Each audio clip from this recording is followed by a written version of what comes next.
International space centre నుంచి 9 నెలల అనంతరం తిరిగి భూమి మీదకి వస్తున్న సునీత విలియమ్స్కు, అలాగే విల్మోర్కు మా మనఃపూర్వక అభినందనలు మా సంస్థ తరపు నుంచి తెలియజేస్తా ఉన్నాం.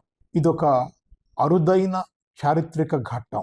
ఎందుకంటే స్పేస్ స్టేషన్లో ఎంతో కొంతకాలం పనిచేయడం, తిరిగి భూమి మీదకి రావడం చాలా సాధారణంగా జరుగుతున్న ప్రక్రియే.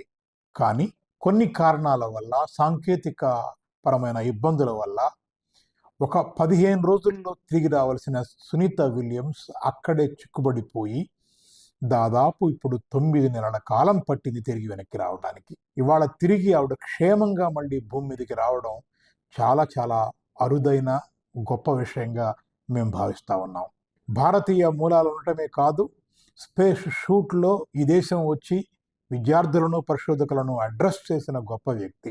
ఇవాళ ఈ దేశం అనేక స్పేస్ పరిశోధన రంగాలలో ఇంకా ముందు ముందు అనేక ఖ్యాతులు సంపాదించడానికి వీలయ్యేట్టుగా సునీత విలియమ్స్ చరిత్ర, సునీత విలియమ్స్ విజయాలు మనకు ఉపయోగపడతాయని నమ్ముతున్నాం.